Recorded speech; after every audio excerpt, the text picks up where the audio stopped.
اس دلچسپ ویڈیو کو شروع کرنے سے پہلے میری آپ سب سے گزارش ہے کہ ہمارے چینل ڈیلی یورپ اردو کو سبسکرائب کریں اور بیل آئیکن بھی پریس کر دیں تاکہ آنے والی ہر ویڈیو آپ تک پر وقت پہنچ سکے۔ تو چلیے شروع کرتے ہیں۔ ابلیس کی توبہ۔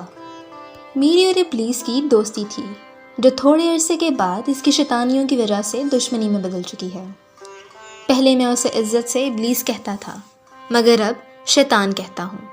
وہ دوستی سے قبل مجھے نہیں جانتا تھا، مجھے اس سے بچاؤ کے سب گر معلوم تھے، لیکن اس سے مجھ سے خود کو بچانے کی کوئی تدبیر معلوم نہ تھی۔ ایک وقت تھا جو وہ میرے ہر برے وقت کا ساتھی تھا، گو کہ اس دوستی میں نقصان اسی بیچارے شیطان کا ہوا۔ قصہ کچھ یوں ہے کہ اس نے میرے سامنے ظاہر ہونے کی طاقت مجھ پر افشاں کر کے جیسے اپنے پاؤں پر خود ہی کلہاڑی مار لی۔ ہوتا کچھ یوں تھا کہ جب کوئی سامنے والا شخص مجھے دھوکہ دینے کی کوشش کرتا تو میں اس کی آنکھیں دیکھتا تو فوراً بھانپ جاتا کہ اس کے دماغ پر اس وقت شیطان مسلط ہو چکا ہے، کیونکہ اس کی آنکھوں میں مجھے اپنا شیطان دوست صاف اترتا نظر آ جاتا اور یوں میں دھوکہ کھانے سے محفوظ رہتا۔ یوں ہوتا کہ اگر کوئی شخص اپنے دل میں میرے لیے برائی کی ٹھانتا تو اس شخص کے سر پر شیطان دوست کے لا شیطانی سینگ نظر آ جاتے اور میں حفاظتی اقدام اٹھا لیتا۔ میں اس سے طرح طرح کے خوب مذاق کرتا اور وہ بیچارہ میرا کچھ نہ بگاڑ سکتا۔ مثلاً میں اگر کسی محفل میں کھانا کھانے جاتا تو وہاں اپنے ساتھ مزیدار کھانوں میں شریک پاتا تو بآواز بسم اللہ پڑھ دیتا۔ میرے یاد دلانے پر کئی اور لوگ بھی بسم اللہ پڑھ لیتے اور پھر وہی ہوتا کہ شیطان اور اس کے چیلے کھایا پیا الٹ دیتے اور بھوکے رہ جاتے۔ وہ اکثر یہی کہتا، فہد میاں کبھی کی راتیں بڑی کبھی کے دن، ہمارا وقت بھی آئے گا۔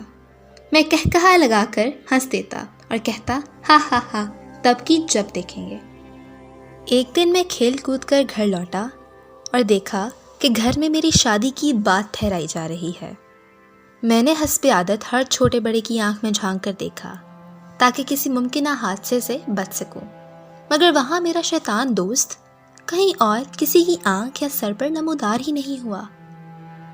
میں نے اس ساعت کو اپنے لیے نیک شگون سمجھا اور شادی کے لیے ہاں کر دی۔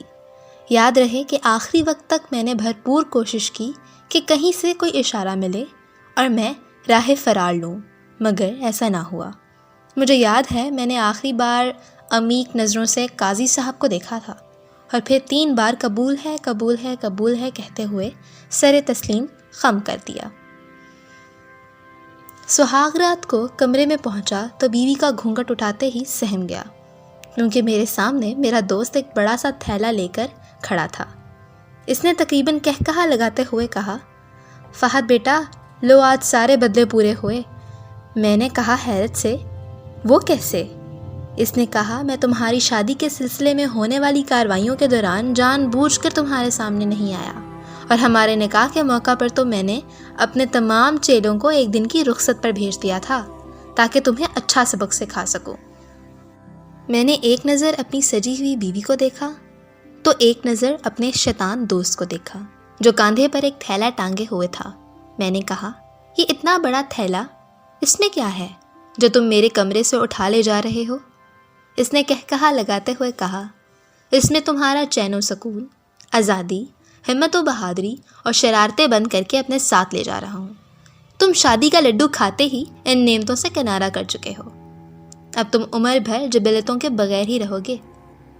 اب تم زندگی بھر ان چیزوں کے لیے ترسو گے۔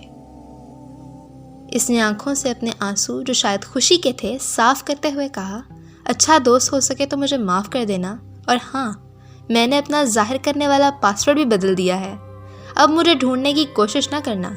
یہ کہتے ہی وہ یکلخت نظروں سے غائب ہو گیا۔ دن اسی طرح گزرتے رہے۔ پھر وہ وقت بھی آیا جب محلاتی سازشوں اور گھریلو جھگڑوں کی وجہ سے مجھے اپنے آبائی گھر کو چھوڑنا پڑا اور بیوی کو الگ گھر لے کر دینا پڑا۔